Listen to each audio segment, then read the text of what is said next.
Let me tell you something that nobody warns you about before you make the move.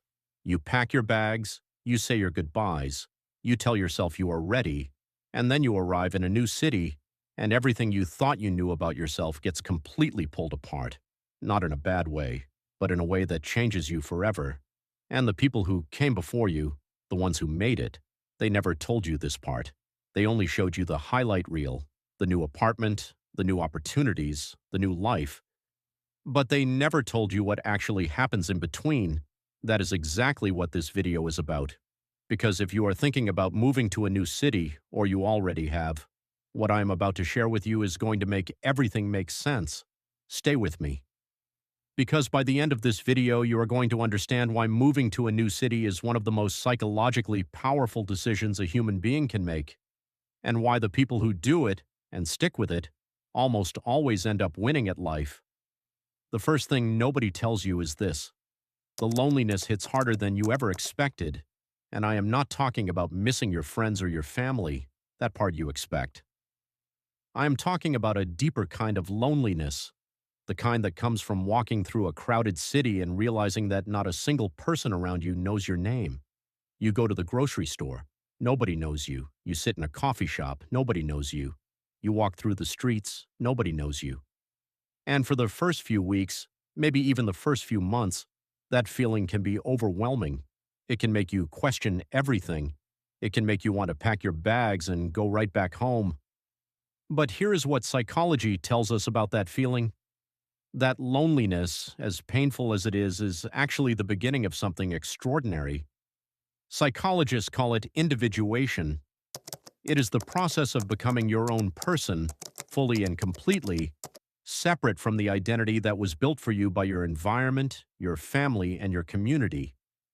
Back home, you were always somebody's something, somebody's son, somebody's daughter, somebody's friend, somebody from that neighborhood, somebody who went to that school.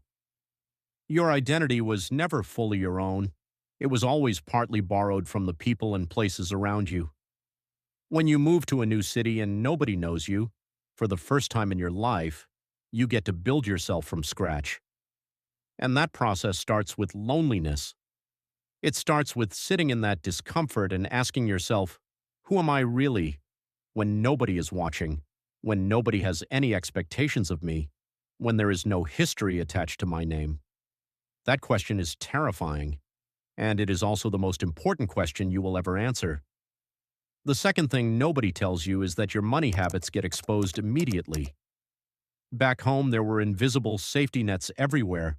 Your parents were a phone call away. Your friends would cover you if things got tight. The familiar environment made it easy to survive even when you were being financially irresponsible. In a new city, all of that disappears.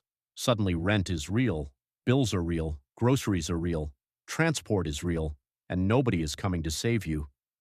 And this is where so many people who move to new cities struggle in the first year. Not because they are not smart enough or talented enough, but because they have never had to be truly financially accountable before.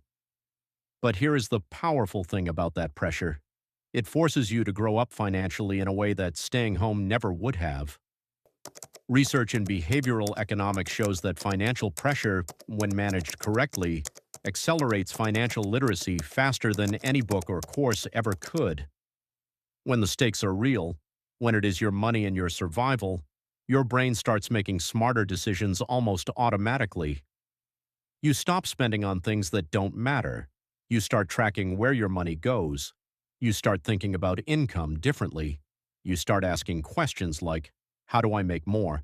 Instead of, how do I get by? That shift in thinking, from survival to strategy, is one of the most valuable things a new city will force you to develop. And it is something that most people who stay home never develop, because they never have to. The third thing nobody tells you is that your circle will change completely, and that is a good thing. Back home, your social circle was built mostly by accident. You were friends with people because you grew up near them, because you went to the same school, because your parents knew their parents. The relationships were built on proximity and history, not on values, ambition, or vision.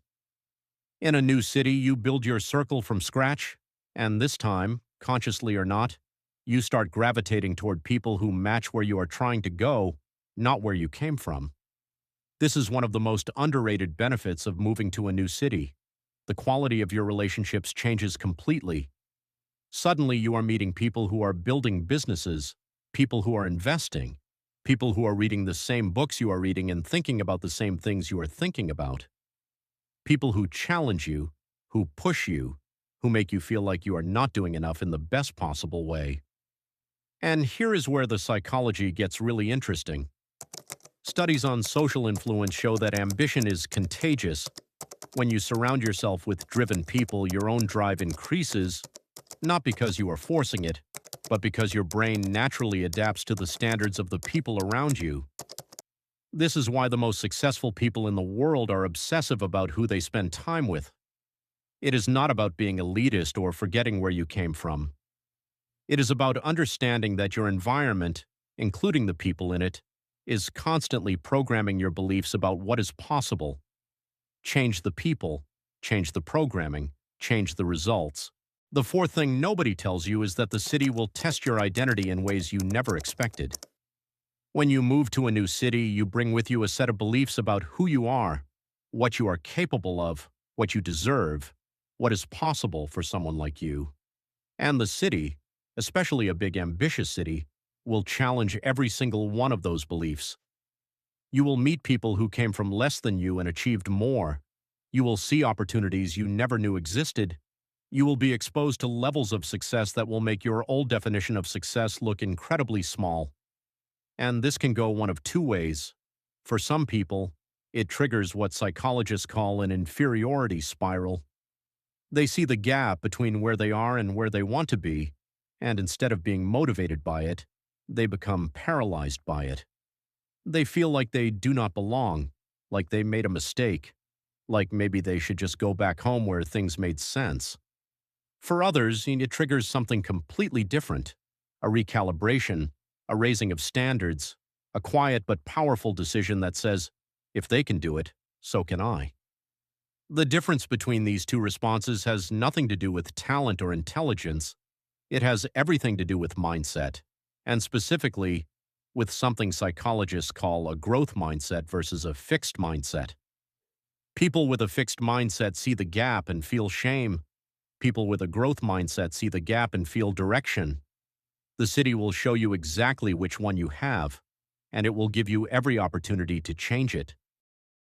The fifth thing nobody tells you is that going back home will never feel the same. This one catches people completely off guard. After 6 months, a year, maybe 2 years in a new city, you go back home to visit, and something feels different. Not wrong, just different. The streets feel smaller. The conversations feel more limited. The ambitions of the people around you feel quieter than you remember. And you realize, with a mixture of sadness and gratitude, that you have outgrown the place you grew up in. This is not arrogance. This is growth. Psychologists call this the return paradox.